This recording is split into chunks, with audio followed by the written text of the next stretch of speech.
Саламатсыздарбы, өлкө аймагында катталган акыркы кабарлар менен тааныштырып, эфирде Ош Бирим жаңылыктары, студияда кызматта мен Айжамал Улжобай кызы, кутмандуу кечиңиздер менен. Алгач күндүн негизги окуяларынан кыскача түрмөк.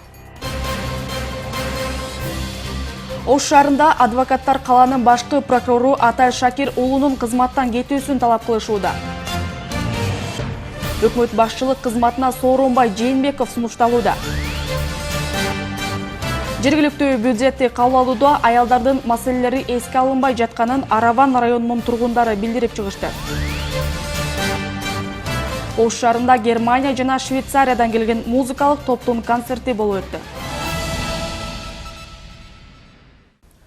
Ош шаарында адвокаттар каланын башкы прокурору Атай Шакир уулунун кызматтан кетүүсүн талап кылышууда. Анткени буга чейин адвокаттарга көрсөтүлүп келген кысымдар чегине жеткенин билдиришүүдө. Мындан сырткары шаардык прокуратура жана 5-башкармалык тарабынан козголуп жаткан кылмыш иштери да негизсиз жүргүзүлүп жатканын айткан адвокаттар нааразычылык акциясын уюштурушту. Кененирээк кесиптешим Абайнур Большевиков баяндайт. Окуя Ош шаарында жеке менчик клиникалардын биринин жетекчиси врач-гинеколог Айгүл Камбарова пара алып жаткан жеринен Ош шаардык прокуратурасы жана Ички иштер бөлүмүнүн 5-башкы башкармалык кызматкерлери тарабынан кармалганынан башталган. Маалыматтарга караганда, дарыгер Камбаровага Айдина аттуу кыз аборт кылдыруу үчүн кайрылганда, ал ишти жүргүзүү үчүн дарыгер айым акча талап кылгандыгы айтылган. Бирок ошол учурда окуя болгон жерге адвокаттар жетип барышып, бул атайын пландалгандыгын билдиришип, тинтүү эч кандай талаптарга карабай жүргүзүлгөндүгүн айтышканда, прокуратура кызматкерлери аларга одоно мамиле көрсөтүшкөн. Адвокаттар Аваз Мырзаев жана Довлотов Сейитбек тийиштүү арыз менен кайрылышып, ошол кылмыш ишке байланышкан кылмыш ишин козгоо жөнүндө токтом, жабырлануучунун арызын, тинтүү протоколун жана ошондой эле башка процессуалдык документтерди талап кылганда, бир гана кылмыш ишин козгоо жөнүндө токтомду берүү менен чектелип, андан кийин адвокаттардан алдына Ош шаардык прокуратурасынын прокурору, Ош шаарынын прокурору Шакир уулу Атай чыгып, адвокаттарга акара сөз менен кайрылган. Тактап айтканда, эй адвокаттар, силер жакшына болгула, силерди мен чекеден тазалайм, силерди чекеден жок кылам деп өзүнүн кызмат абалынын чегинен чыгып, адвокаттарга акара сөздөрдү айткан. Мына ушундай мыйзамсыз тинтүү иштери жүргүзүлгөн деп даттанган адвокаттар ага дагы бир далил катары прокуратура кызматкерлери окуянын башкы каарманын айланып жаткан Абдисалам кызы Айдина аттуу кызды коркутуу жолу менен пара талап кылды деген мааниде көрсөтмө берүүсүн айтышкан. Муну Айдина Абдисалам кызы өзү да айтып берди. Бул 2,5 миңди мен таблеткага биринчи күнү, эртеси күнү 1000 сом за таблетку, 500 сом за УЗИ бергенмин. 4000 акчаны билбейм ким бергенине. Көргөн эмесмин дагы. Сенин көрсөтмөлөрүңдө ошентип жүрбөйбү ошол? Жок. Алар мен как бы грубо говорят коркутуп, мындай өркүтүп, ошентип жаздырган. Ошол как бы жердин бетинде соо жүрүшүңдү ойлогон, будан кийин деп. Дары-дармекке жана УЗИге түшүү үчүн болгон 2,5 сом акча бергем. Калган 4000 сомду кайдан пайда болуп калгандыгын билбейм деген Айдина. Аны 5-башкармалыктын кызматкери Улук Абдыкалыков коркуткандыгын билдирди. Мына ушундай жол менен кармоону пландаган прокуратура жана 5-башкармалыктын кызматкерлеринин жүргүзгөн тинтүүсү негизсиз деп эсептешкен адвокаттар Ош облустук сотуна кайрылышкан. Иш боюнча соттук териштирүү жүргүзүлүп, кечээ отурум болуп өттү. Бирок иштийликтүү алып жаткан прокурордун ишти артка кайтаруу боюнча сунушу түшүп, аны сот канааттандырды. Бүгүнкү процессте прокурор ошол эле отводду прокурор келтирсе, соттор канааттандырып атат. Ал тургай өткөнкү процессте толугу менен процесс жүрүп, суралып бүттү. Соттор совещательныйге чыкты. Соттор совещательныйге чыккандан кийин сөзсүз бир чечимди айтыш керек эле. Бирок биздин соттук коллегиясы бир чечимди айтпастан алар башка күнгө жылдыргандыгын айтты. Мунун өзүн мыйзамсыз, негизсиз деп эсептейм. Бул жолу нааразы болгон адвокаттар Ош шаары прокуратурасынын алдына нааразычылык акциясын өткөрүштү. Алар жүргүзүлгөн териштирүүлөр жана тинтүүлөр мыйзамсыз болгондугун жана өздөрүнө карата Ош шаары прокуратурасынын башчысы Атай Шакир уулу кысым көрсөтүп жаткандыгын айтып чыгышты. Бул баатта жаралган суроолордун жана адвокаттардын берген маалыматынын чын төбөнүн тактоо иретинде Ош шаардык прокуратурасына кайрылганыбызда имараттан бир өкүлү чыгып расмий маалымат берүүдөн баш тартышкандыгын билдиришти жана бул иштерди башкы прокуратура иликтеп жаткандыгын айтышты. Комментарий бербейбиз десеңиздер, анда бербейт деп. Өзү текшерген, өзүнүн алат. Анда эмне кылайлы? Ошо бербейт, комментарий бербейт деп чыгара беребиз анда. Сиз аты жөнүңүздү билесиз? Аты жөнүңүз ким эле? Тилек. Тилек, а? Эгер ишти башкы прокуратура иликтеп жаткан болсо, анда жакын күндөрү бул маселеге чекит коюлат деген ишеним артып туралы. Мына ошондо чындык кайсы тарапта экендиги белгилүү болмокчу. Абайдын Рубашевиков, Бектел Акылбек уулу, Ош Бирим жаңылыктары. Кризис шартында жана жазгы талаа жумуштары кызып турган кезде Жогорку Кеңеш жаңы өкмөттү дайындоо жана анын программасын бекитүү маселелерин мүмкүн болушунча тез арада караш керек. Өкмөттүн тутумуна жана курамына өзгөртүүлөрдү киргизүү зарылдыгы келип чыкса, ал маселени кийинчерээк деле караса болот. Бүгүн өкмөттүн алдында ыкчам чечүүнү талап кылган көп милдеттер жана проблемалар турат деп билдирди өлкө башчы Алмазбек Атамбаев.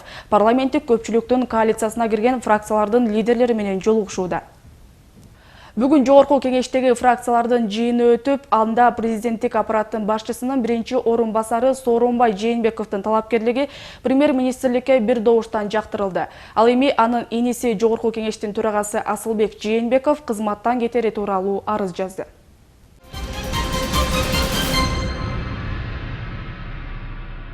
Жергиликтүү бюджетти кабыл алып, аны бөлүштүрүүдө аялдардын маселелери эске алынбай жатат. Бул өз кезегинде аймакта бир катар социалдык көйгөйлөрдүн күч алышына себеп болууда. Мындай пикирин Араван районунун тургундары билдирип чыгышты. Алар билдиргендей, көйгөйдү чечүү үчүн коомдук иш-чараларда аялдардын активдүүлүгүн жогорулатуу зарыл. Бул тууралуу кененирээк кесиптешим Кенжеби Маматсадыкова айтып берет.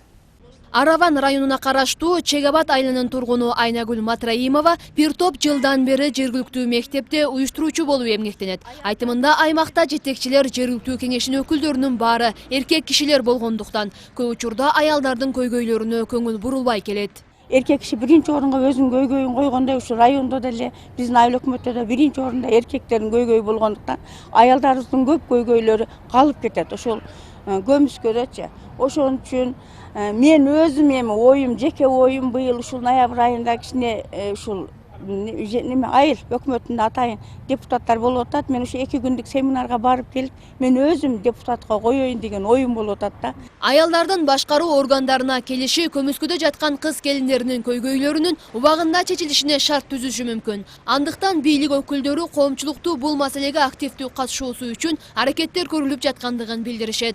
Чынында айтканда биздин депутаттардын ичинде аялдарды саны азыраак. Ал боюнча азыр иштеп атабыз, ушул аялдар санын көбөйтөлүк. Аялдардан азыр биз специально бизде 2 айыл өкмөттө шайлоо болот.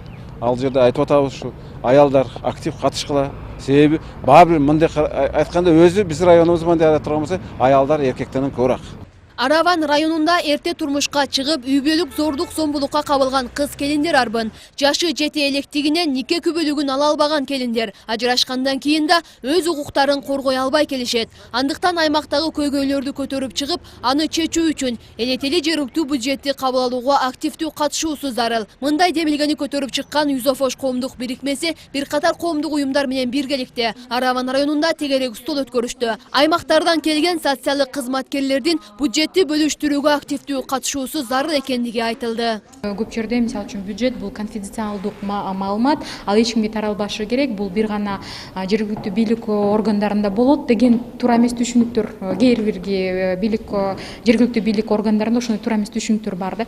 Анан маалымат ачык айкын жетилбей калгандыктан кандай чечилип атат? Аялдар бюджеттик угууларга катышып, ошол социалдык маселелерди андан ары чечкенге ишке ашырганга өздөрүнүн салымын кошсо, ал эми ошол эле учурда бир гана сунуштоолорду киргизбестен көзөмөлдөсө да болот. Саламаттыкты сактоо, социалдык, бала бакча тармагындагы маселелерди көп учурда аялдар көтөрүп чыгат. Андыктан кыз келиндердин жогорку билимдүү болуусу зарыл. Мындай пикирин билдирген жыйындын катышуучулары кыздардын толук билим алып, өз жашоосун куруп кетиши үчүн 9-класска чейин эмес, 11-класска чейин милдеттүү билим алуусун камсыздоо керек экендигин билдиришти. Ал эми жергиликтүү бийлик өкүлдөрү тегерек столдун жыйынтыгы менен көтөрүлгөн маселелерди чечүү аракеттери көрүлөрүн кошумчалашты. Кенжеби Маматсадыкова, Таир Аматжан уулу, Ош Бирим жаңылыктары, Араван районунан.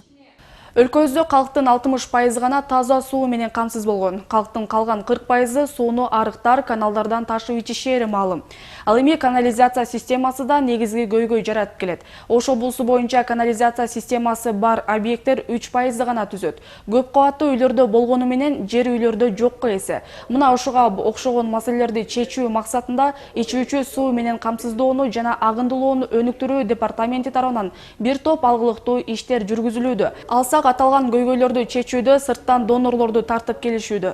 Бүгүнкү күндө Бүткүл дүйнөлүк банк, Европа реконструкциялоо жана өнүктүрүү банкы тарабынан калктын таза суу менен камсыздоого акча каражатын бөлүшүүдө. Республикалык бюджеттен 2015 жылы 100 миллион сом бөлүнсө, быйылкы жылда аталган ошончо суммадагы акча каражаты бөлүнгөнү турат.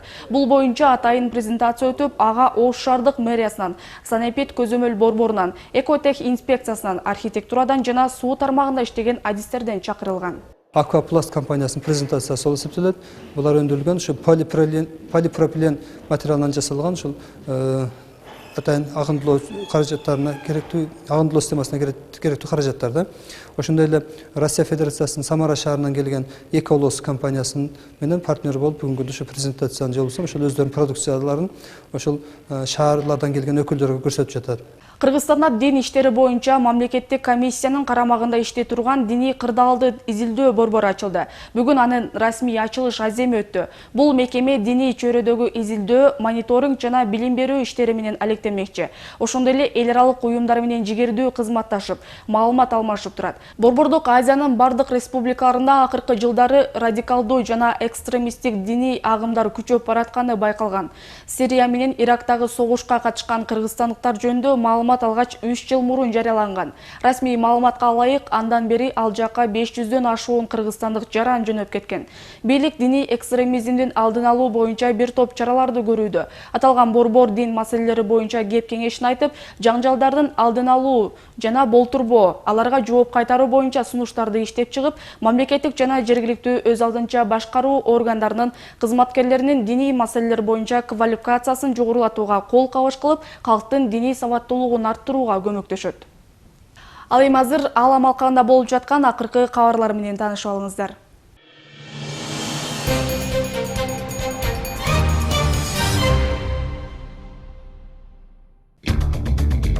Кутмандуу кечиңиздер менен эфирде чет элдик жаңылыктар, студияда Наяз Ашматов. Йемендин түштүгүндө жайгашкан Аден шаарындагы жардыруудан кеминде 4 адам каза тапты. Мына сырткары 8 адам жардыруудан жаракат алышкан. Окуя Йемендин футбол аянтчасында аскер кызматын өтүүнү каалоочуларды каттуу учурунда болгон. Дүйшөмбү күнү элдешүү боюнча келишим күчүнө кирген. Иштен кеткен президент Абдыраббу Мансуру Хадиге баш ийген аскерлер. Хуситтер келишимди бузушпаса, аларда келишимди сактай тургандыгын билдиришкен. Хуситтер мындан мурдадагы угатууну токтотуу режимин сактай тургандыктарын билдиришкен. Йемендеги жаңжал 2014 жылдан бери уланып келет. Бийлик үчүн эки тараптуу күрөштө Иран жана Али Абдалле Салахка баш ийген армия бөлүгү болсо, экинчи тарапты Абдыраббу Мансур Хадиге баш ийген аскерлер жана Сауд Арабия колдоп келет. Вашингтон полициясынын берген маалыматына ылайык, коррупцияга каршы өткөрүлгөн акцияга катышкан 400 адам камакка алынды. Аталган акция Капитолий имаратынын астында өткөрүлгөн. Мындан сырткары акциянын катышуучулары эркин жана таза шайлоо өткөрүү тууралуу талап кылышкан. Алар бир адам бир добуш саясатта акчага орун жок деген ураан менен чыгышкан. Чогулган акция катышуучуларын полиция 2 топко ажыратып, мыйзамсыз иш-аракеттерди жасагандары үчүн колдоруна пластмасса кишен салып автобустарды алып кетишти. Улуттук гвардия Путинге баш ийет. Ал эми анын жоокерлери эскертүүсүз эле күч колдонуп ок чыгарганга укугу бар. Орусиянын улуттук гвардиясы кыскача Росгвардия деп атала турган болду. Жаңа күч органын түзүү жөнүндө Владимир Путиндин жарлыгынын долбоору жарыяланды. Документте Росгвардия коомдук тартипти сактоо, террорчулук жана уюшкан кылмыштуулукка каршы күрөш менен алектенип, ошондой эле федералдык коопсуздук кызматына чек араны коргоого көмөктөшө тургандыгы белгиленген. Росгвардиянын түзүлө тургандыгын Путин 5 апрелде жарыя кылган. Бул кызматтын жетекчилигине өзүнүн мурдагы жан сакчысы, ички иштер министринин мурдагы орун басары Виктор Золотовду дайындаган. Улуттук гвардия жөнүндөгү мыйзам долбооруна ылайык, анын жоокерлери жарандарга же жоокерлердин өзүнө коркунуч жаралган учурда эскертүүсүз эле күч жана курал колдонууга акылуу болушат. Оған талептери согуштуу күчтөрдүн жазгы чабуулун баштай тургандыктарын билдиришти. Согушчандар 12 апрелде электрондук кат жолдоп, жергиликтүү убакыт боюнча таңкы 5те сокку ура тургандыктарын кабарлашкан. Өз билдирүүсүндө согушчандар АКШ баскынчыларына каршы жихад жарыялай тургандыгын жана бул 15 жылдык согуштагы ыйык милдет экендигин белгилешкен. Талибан тобу 2013 жылы наут болгон лидери Мухаммад Омар Молдонун урматына операция аттуу согуштук иш-аракеттерди баштай тургандыктарын билдирүүдө. Талиптердин жаңы лидери Молдо Ахтар Мансурдун келиши менен Ауганстандагы согуш оту кайрадан тутанды. Былтыр анын жетекчилиги алдында түндүктөгү Кундуз шаары бир нече күнгө басылып алынган болчу. 11 апрелде мотоцикл минген жангечте талиптин айынан Ауганстандын чыгышында автобуста бараткан 12 жаш жоокер каза тапкан. Бир нече сааттан кийин ушундай эле жардыруудан Кабулда дагы 2 адам каза болгон. Таиланд бийлик өкүлдөрү мас абалда автоунаайда бара жатып кармалган айдоочуларды өлүкканага ишке жиберүүнү сунушташты. Бул коомдук милдеттүү жазаны катарына кошулушу керек экендигин Мейшебил агенттиги билдирет. Кабыл алынган жазанын максаты мас абалда рулга отурган учурда акыбети кандай болушу мүмкүн экендигин айдоочуларга көрсөтүү болуп саналат. Бүгүнкү күндө жол эрежесин бузгандарга жыгач кесүү жана көчө тазалоо иштери жүктөлөт. Кээ бир учурда жол кырсыгынан жабыркагандарга кам көрүү үчүн ооруканаларга жиберилет. Бийлик өкүлдөрүнүн берген маалыматына ылайык, учурда майрам күндөрү мас абалында унаа айдаган айдоочулардын саны өсүп жатат. Мас абалда унаа айдаган айдоочуларды ал жерде иштетүү жазасы боюнча сунуш өкмөт тарабынан каралып жатат. Таиланд жол кырсыгынан каза тапкандардын саны боюнча Орто Азияда 1-орунда, ал эми дүйнө боюнча 2-орунда турат. 5%-дан ашуун өлүмгө алып баруучу учурлар жол кырсыгынын кесепетинен келип чыгат. Ал эми мас абалда унаа айдаган учурлар жол кырсыгынан курман болгондордун 26%-ын түзөт. Сиздер бүгүнкүгө алынган чет элдик кабарлар топтому менен тааныша алыңыздар. Кайрадан эфир аркылуу жолугушканча саламатта болуңуздар.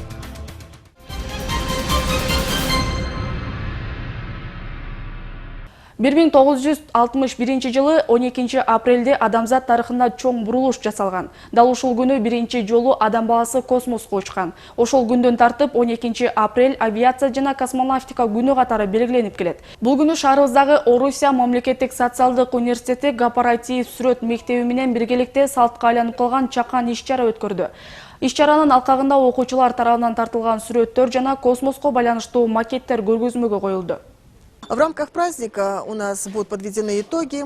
Иш-чаранын алкагында сүрөт конкурсу уюштурулуп, мектептерден келген окуучулар үчүн түрдүү оюндар өткөрүлөт. Мындан сырткары космоско биринчи жолу учкан Юрий Гагарин тууралуу тасма көрсөтүлүп, өткөрүлгөн сүрөт конкурсунун жыйынтыгы чыгарылат. Фонда «Русский мир».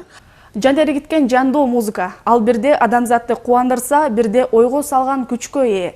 Ал эми Ош шаарында Германия жана Швейцариядан келген музыкалык топтун концертинде Европанын классикалык композицияларын музыкалык аспаптардын коштоосунда жандуу аткарылышын угууга мүмкүн болду. Мындай концерттен жан азыгын алган көрүүчүлөрдүн маанайы менен кесиптешим Бекназар Абдыкасымов бөлүшүп келген.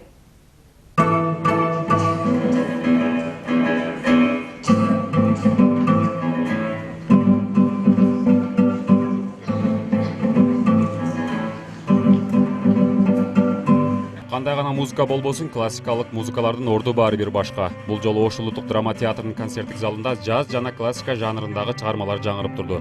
Германия жана Швейцариянын EOS Guitar Quartet гитарачылар тобу Европанын элдик композицияларын Беренбау, Форенштайн жана башка чыгармаларын аткарышып, көрүүчүлөрдүн бүйүрүн кызытып жатышты. В Бишкеке уже 11 год. Бишкек шаарында 11 жылдан бери джаз музыкасы боюнча фестиваль өткөрүлүп келет. Биз Швейцария жана Германиянын элчилиги менен кеңешип, аталган концертти Түштүк Борбордо да уюштурууну чечтик. Ош шаарынын калкына кубаныч тартуулап жатканыбызга кубанычтабыз. Концертке кирүү акысыз. Эгер мындай концерттер элге жагымдуу маанай тартуулай алса, кийинки жылы да уюштурууга аракет кылабыз. Юлия Хюльсман жана анын триосу Германиядагы заманбап джаз музыкасына зор таасирин тийгизип келет. Бул трионун түзүлгөнүнө 18 жыл болду. Аталган триодо пианино, виолончел жана урма аспаптын айкалышындагы композицияларды аткарып келишет. Кала тургундарынын музыкага болгон кызыгуусу Юлия жана анын кесиптештерин кубандырды. Wir sind das erste Mal in Zentralasien und seit Биз Берлинден келдик. Учурда Орто Азия боюнча концерт берип жүрөбүз. Ош шаарына биринчи жолу келип жатабыз. Шаардын калкы бизди жылуу кабыл алышты. Ош шаары бизге аябай жакты. Бүгүнкү кечте музыка сүйүүчүлөргө өзүбүз жазган жана башка белгилүү композиторлордун чыгармаларын аткарып бердик. Концертке Ош шаарынын вице-мэри Мирлан Исраилов баштаган жергиликтүү бийлик өкүлдөрү да келип, Германия жана Швейцариянын элчилерине мындай жагымдуу концертти уюштургандыгына ыраазычылыктарын билдиришти. Мындан сырткары азыркы жаш муундардын Европанын музыкаларын угуп, маданиятын тааныганы жаштардын да аң сезимине жакшы таасир калтырарын белгилешти. Федеративная республика Германия посольствосы и Швейцарский конфедерация посольствосы ушулар уюштурган бул Европа маданиятындагы джаз жана мына гитара EO квартети менен ошко Бишкекке уюштуруп келишкен. Булар эми максаты билесиз, дүйнө жүзүндө жаңылыкты көрсөң эле согушуп атат, бомба атылды, жарылды. Булардын максаты ушу тынчтык, жакшылык менен ушул Европа элдин маданиятына ошко алып келип, маданиятты бири менен алмаштырып, ушул дүйнө таанылган гитарист квартеттерди алып келип ошко концерт коюп берип атат. Бул эми тынчтыктын белгиси. Бул эми Германия, Европа менен биз кызматташтыкта экономикалык тарапта эмес, ушу маданият тарабында байланыш ушундай түзүп атабыз да. Шаар тургундарына ар түрдүү аспаптарда ойнолгон жандуу музыка ыргактары өзгөчө рахат тартуулап жатты. Концертке келген көрүүчүлөр бирде таңдын атканы аттуу чыгармасын кунт коюп угуп, күндүн чыкканын көз алдына келтирсе, бирде жаз жанрындагы чыгармалар менен көңүл терин жазып олтурушту. Ал тургай алардын талантына баа берген көрүүчүлөр букет толо гүл дестелеринди ала келип тапшырып жатышты. Классическая музыка, был классический джаз, а классика эч качан мурдан кетпейт, ошосу мени жакты. Ойногондорун карасаң канчалык сонун деңгээлде ойнолуп атат. Бул биздин жаштарга эң бир сонун нерсе. Концерт абдан жагып атат. Ооба, жагат. Уюштуруучулар тарап эгер концерт элге жакса, мындан ары да уюштуруп турушаарын билдиришти. Ал тургай музыканттар өздөрүнүн репертуарындагы музыкалары жазылган CD дисктерин да ала келишкен. Аягында залды жаңырткан кол чабуулар менен чыгармачыл инсандарга ыраазычылыктарын билдиришти. Бекназар Абдыкасымов, Бектели Акылбек уулу, Ош Бирим жаңылыктары. Урматтуу телекөрүүчүлөр, бул күн мына ушундай окуялар менен коштолду. Алдыда ММКда эмнегеп жана эртеңки күнгө алынган аба ырайы тууралуу маалымат менен тааныша аласыздар. Эске сала кетсем, ушул жана башка кабарларды толугу менен биздин сайттан да көрсөңүздөр болот. Ал үчүн Ош Бирим чекит KG сайты сиздердин кызматта. Ал эми мен сиздер менен коштошом. Кайрадан эфир аркылуу көрүшкөнчө аман туруңуздар.